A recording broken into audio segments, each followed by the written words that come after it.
what you say. I gave him everything. I gave him my life. I gave him my life. I did not use M.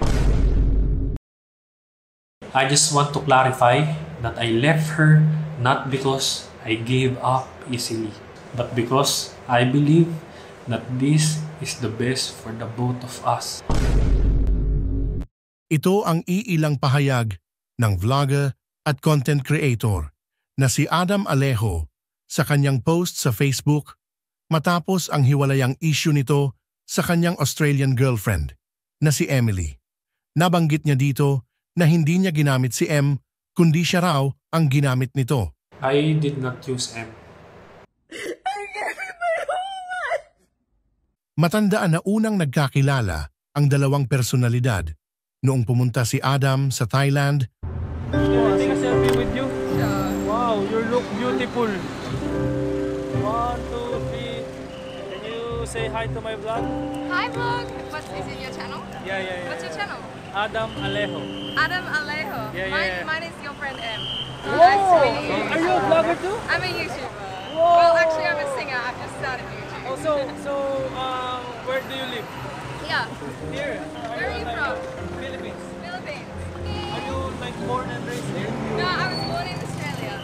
Upang mag-shoot ng kanyang vlog na tinawag niyang Surviving 3 Days Using Only 1 Peso, Thailand Edition. Panoorin natin ang kanilang pahayag. Hi guys, hello po sa lahat ng nanonood sa amin at sa lahat ng mga sumusuporta sa amin. For the past days, sobrang dami pong nangyari. And I know na marami po sa inyo ang nag-aantay kung ano po ba yung kabuuan ng storya. Actually, gusto ko na nga lang po sanang hayaan si M na magsalita ng kahit anong gusto niyang sabihin. Because I know that by answering or replying back to anything that she is posting, magkakos lang yun ng mas malaking issue. Yung mga taong hindi naman nalalaman, because of my reach, mas malalaman pa nila yung issue. And this is just something na alam kong dapat hindi na mangyari. Because relationship problems shouldn't be in the social media. But now, the people around me, and ako na rin mismo, finurse ko na yung sarili ko na magsalita and gumawa ng video para malinawan na lahat at mahinto yung mga planong hindi naman dapat gawin. First of all, maraming salamat po sa mga nagtanong, sa mga nangamusta, at nagtanong muna bago mag-conclude sa kung ano yung mga nangyayari. I really appreciate your understanding and respect during this time. November 14 is biglaan po akong umuwi sa Pilipinas dahil sa mga malalalim na dahilan. Mga personal issue na alam kong hindi na po dapat talaga i-share sa public. Pero nitong mga nakaraang araw, nakita ko na nag-post pa si M ng mga pictures, status, and videos. At the first post, she said that I left her alone with 1 hour warning in another country. That 1 hour warning is not true. Hapon pa lang po, sinasabi ko na kay M, kailangan ko nang umuwi. I need to go home. And at that time, wala pa po ako nabubook na flight nun. Nakapag-book po ako ng flight and 11 PM po yung nabook ko na flight. 12 AM sa oras natin. Sabi ko sa kanya, kailangan ko na umuwi sa Pilipinas dahil hindi ko na dito kaya sa Thailand. And there are confidential reasons kung bakit gusto ko na talagang umuwi. Then, meron pa siyang sinabi sa post na yun that I don't know what to do. I can't be used and hurt anymore. I did not use M. Siya po yung nag-invite sa akin para pumunta ng bundok. Alam niya po na vlogger ako at the first time that she saw me. In 5 days, naging official po na maging kami. And dahil si M, yung kauna-unahang babae na nakikita ko na talagang pwede kong pakasalan, kinuha ko na agad yung chance na mag-propose after 7 months. Nag-propose ako sa kanya sa harap ng mother ko, sa harap ng mga tao. Because for me, that is how you commit to something. And dahil alam ng mas maraming tao, mas accountable ako sa mas maraming tao. Now, with finances, lahat po ng pumapasok na pera sa bangko ko ay ginagamit ko sa aming dalawa. Nilet go po ni M yung trabaho niya sa Thailand without a concrete plan. Without even saying na pag nilet go ko to, wala na akong another income and kaya mo ba na i-shoulder lahat ng expenses? I don't know everything on that time na ganun pala yung gusto niya maging setup. Pero nag-adjust ako. And just to catch up para mapunan ko po yung expenses namin, I even cut off yung suporta na binibigay ko po sa aking nanay dahil ako po yung nagsho-shoulder ng lahat.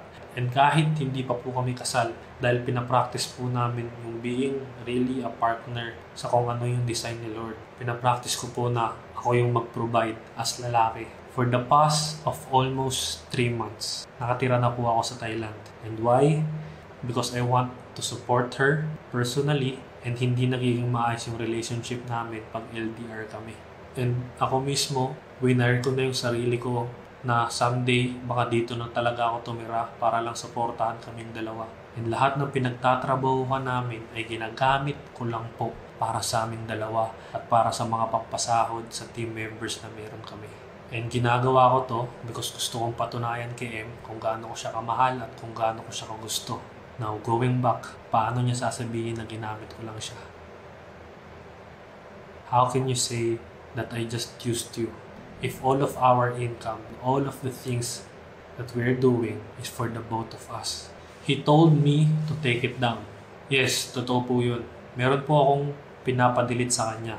Ito po yung kauna-unahang post niya na pinost niya po sa IG na umiiyak siya. Pinost niya to, I think 10:30 PM Thailand time bago po kami lumipad ng bansa. And pinapa-take down ko to sa kanya dahil unang-una, ang pinaka-plano ko po sa pag-uwi ko ng bansa is for us to just have space. Ilang beses ko po sa kanyang sinabi yun. I want us to just have space dahil hindi na nagiging maganda yung relationship namin. Pero ang sabi niya, pag umuwi daw po ako sa Pilipinas, wala na. Hindi na siya magpapakita kailanman. Kaya by her posting something on social media, pinapalala niya lang yung sitwasyon na sana pwede pa naming ayusin. Kaya ako pinapa-take down sa kanya yun. Dahil alam ko na pag pinost mo sa social media, maraming mga tao ang makakakita at maraming mga opinion na hindi naman kailangan ang makakagulo lang sa gusto ko pa sanang buuin na relationship. Nilagay niya rin dito that I never want her to share the truth. Sa paanong paraan magiging totoo yun? I always tell Emily, alam to ng mga tao sa paligid ko, Emily, kailan ka magsusulat ng kanta? Emily, ano ba talaga yung dream mo? Emily, ano ba talaga yung gusto mong i-post? And hindi niya nagagawa yun dahil hindi siya nagiging clear. Sabi ko, kailan ka ba magsusulat? Tapos ang sasabihin niya, ano kasi kailangan kasi ng timing. Meron kasing timing yan. I respect that. Alam ko po na yung mga artists meron pong timing sa pagsusulat. Pero 12 months na po kami. And nasa kanya po yung desisyon. Gawin yung mga bagay na gusto niyang i-post. Gusto niyang abutin na pangarap pero hindi niya ginawa yun. Now, fast forward. After ilang oras, yung video niya sa Facebook na umiiyak siya and yung status na to, dinilit niya. And after a few days, meron na naman siyang bagong post saying, support Adam, love Adam, blah blah blah. So now, what people is thinking is ako yung nagpabura nung umiiyak siya. Pero wala na po kaming contact nun. Paglipad ko po ng eroplano, blinak ko na po siya sa IG and sa Messenger. So wala po akong way para kausapin ko siya na kung ano yung bagong pinost niya sa Facebook is may ipa-take down ko sa kanya. Pero now, ako yung lumalabas na pinadelete ko daw yun. Tapos yung bagong post ni M na support Adam, love Adam, ako daw po yung nagpasabi nun. Guys, wala na akong contact sa kanya paglipad ko ng eroplano 12 AM sa Pilipinas. But now, para sa akin, okay lang. Alam ko, culturally, na mas pinapaboran yung babae sa mga ganitong sitwasyon. Pero para sa akin, it's not about who's right and wrong. Dahil yung pagpili po ng side, si Adam yung tama, si M yung tama, wala na pong mariresolba yan sa relationship namin.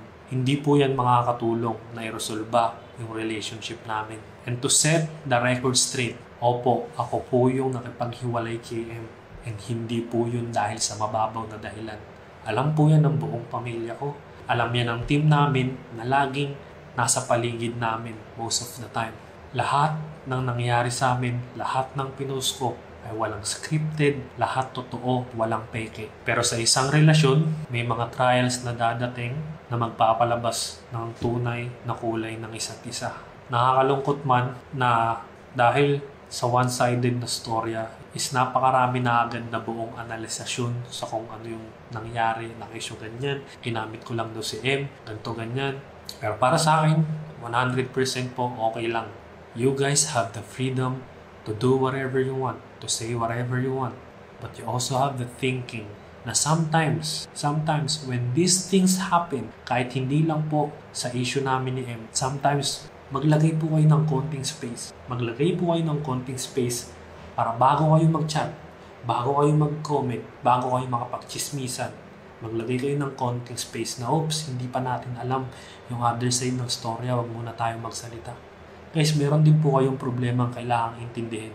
And meron po kayong mga anak, and meron po kayong mga responsibilidad na kailangan yung pagfokusan. Hindi po maganda na paulit-ulit na lang na ganito. Na pag merong issue, everything just wants to be in. Issue ng ibang tao, pero gagawin natin, yun yung magte-take ng oras natin. Pero at the end of the day, you need to think. And that's how you separate the people that are focusing sa mga kailangan nilang gawin sa buhay, sa mga pangarap nila, versus to the people na gustong mag-focus sa problema ng ibang tao. Kung lahat okay lang, kung lahat smooth, kung lahat perfecto, Adam, ang swerte mo na kay M, ang ganda-ganda niya, Australian siya, ganito ganyan. Kung lahat smooth and perfect, think, why do I need to leave the relationship? I just want to clarify that I left her not because I gave up easily, but because I believe that this is the best for the both of us. Trust me, guys, there's more than meets the eye. Maraming mga nangyayari na hindi naman nalalabas sa social media. Now, despite of everything that happened, gusto ko lang sabihin na mahal na mahal na mahal na mahal ko po si M ng sobra. M, you know that fully. You know that fully. For 12 months, I gave my best to catch up on everything. On our language barrier, culture differences, pagkakaiba ng karakter natin, pagkakaiba ng mga values natin, and providing for you at the best possible way na kaya ko. Pero dadating yung oras na you will realize that love alone is not enough to make things work.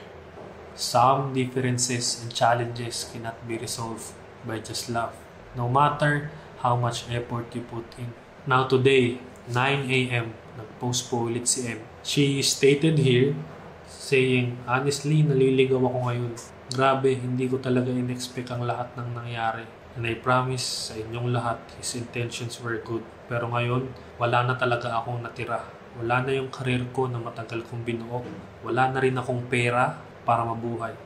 Okay, let's make things clear. Nung nakilala ko po si M, ay nagbabasking po siya. Okay? If I remember, nagbabasking siya ng halos 10 hours. Basta ginagawa niya yung mga bagay na talagang sobrang nakakapagod. Kaya, nung pagdating ko sa relationship namin, dahil pagod na siya sa lahat ng ginagawa niya, she then just stopped going sa kung ano yung nagbibigay sa kanya ng finances. Pero hindi ko kailanman sinabi kay M na ihinto mo na yan. So by her saying na wala nang natira, she is the one who chose that. Oo, sige, sabihin natin na in-enable mo naman siya para gawin yun eh. Yes, because I don't have choice. Sinabi ko na lang sa sarili ko na, oh sige na, dahil ako yung lalaki, sige na, ako na lang yung mag-provide. And now, the next thing that she said, wala na rin akong pera para mabuhay. That is not true. Okay, these are the proof. November 13, nag-send po ako ng pera kay M. And yung pera na yun, na sinend ko sa kanya, is actually the one that she computed by her own. Yung pera na yun is para daw po sa food, para daw po sa laundry, and para sa visa extension.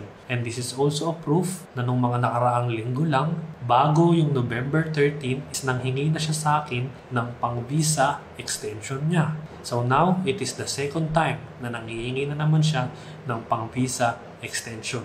Pero dahil sometimes I really don't want to na ma-stress pa sa mga bagay-bagay. Sabi ko sa kanya, Next time, wag mo na lang gawin yun ulit na ma-handle mo yung pera. Pero ito, sesendan pa rin kita ng pang visa extension mo. So, nag-send po ako sa kanya. Naka-Google Sheet po yan. Based sa mga natututunan ko, sinabi ko na sa sarili ko noong November 13 na kailangan ngayon magkaroon na ako ng record. So, nilagay ko na po yan. November 13, ito po yung VAT. Tapos, 24,912 yung peso. Then, para po yan sa food, laundry, and visa. From November 13 to 26. Yun po yung sakop ng pera na yan. Next, ang sabi niya dito, nasaan na ako ngayon? Ito na ang huling araw ko ng visa ko sa Thailand at hindi ko alam yung gagawin ko. That's not true. That's not true. Because going back, she asked me twice for visa extension. Now, paano niya sasabihin na hindi niya alam yung gagawin niya? Alam mo yung gagawin mo.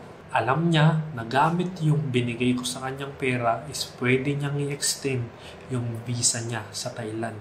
Kasi siya na nga mismo yung nag-compute kung how much yung visa extension. Tapos ngayon, hindi niya alam yung pwedeng gawin. So, saan nagmula yung computation niya? Bakit siya nag-compute? Now, for the last bit of her post, sinabi niya dito na meron daw siyang gagawin na gusto niyang pumunta ng Pilipinas. Sinasabi niyang Poso Challenge. I will be clear on this.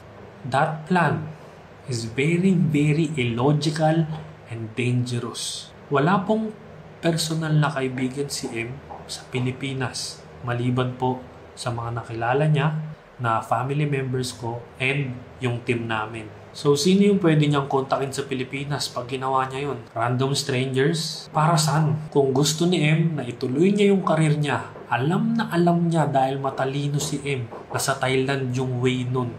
Because marunong siya mag-speak ng Thai, mas kabisado niya yung lugar sa Thailand at mas safe siya sa Thailand. And what she wants to do now, maglalakad daw siya sa Pilipinas, is something that is really illogical. Kaya kung mangyari yan, guys, nako po. Kaya sa mga sumusuporta kay M o susuporta pa lang na magsasabi na go, kaya mo yan, suporta kami sa'yo. Guys, you do not know kung saan nyo sinusuportahan yung tao na hindi nyo naman kilala personally. And by supporting her, you are planning to put someone to be on a illogical and dangerous plan. Babae po yung tao, tapos maglalakad siya sa Pilipinas nang walang kakilala. Mag-isip din po tayo mabuti that this really will never happen. And I am for sure na pag nalaman to ng mami ni M is hindi niya hayaang mangyari to. Now, moving forward, naniniwala pa rin ako na si Lord yung may hawak ng lahat. Pinagtagpo kami ni Lord, and though it never end on how we hope na kung ano yung mangyari sa relationship namin, alam ko na alam ni Lord yung dahilan ng mga nangyayari sa mga buhay namin. Ginawa ko po lahat ng makakaya ko para magstay lang po sa relationship. And I know M also did her part. Kaya sa mga tao pong sumusuporta sa amin, simula nung nag-umpisa yung relationship namin, maraming salamat po sa inyo. Everything was true, guys. Everything you supported was true. And kahit malungkot that this story will end like this, maraming salamat pa din po. To end this video, gusto ko lang po paalala sa lahat na bago nyo po suportahan yung gustong gawin ni M, mag-isip po muna kayo. Learn how to read between the lines. Learn how to read through sentences. And malalaman nyo kung ano talaga yung nangyayari dito. My message to M is, M, you know how wonderful your voice is. Write songs. Continue your dream. And if you are saying that you don't have enough money for the next 3 months, I'm willing to support your food and shelter. I'm willing to pay the rent for the 1 condo unit and for your food so I can help you to move forward. So maraming salamat po sa lahat ng mga taong nakinig sa video na to at sa lahat ng mga sumusuporta sa amin. Maraming salamat, guys. And kahit mahirap, kailangan po na magpatuloy pa din. I actually don't know how to start again. Restart na naman. Bagong plano na naman. Pero alam ko na yung naging desisyon is ito yung pinaka-the best para sa aming dalawa. Salamat po. message, not one word. But you post a video in Tagalog that I can't understand. And you trash my name. You don't even give me the right to answer you. You didn't send one message.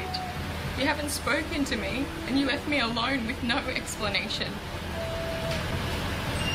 You blocked me on all platforms. I gave you my life.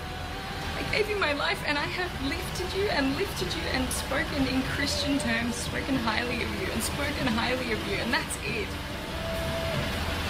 After what you did, anyone else would have spoken so badly, but I just lifted you. I just prayed, and you trash me. I'm going to Angeles, and I'm going to do the Pulso Challenge, because there is so much more in this world than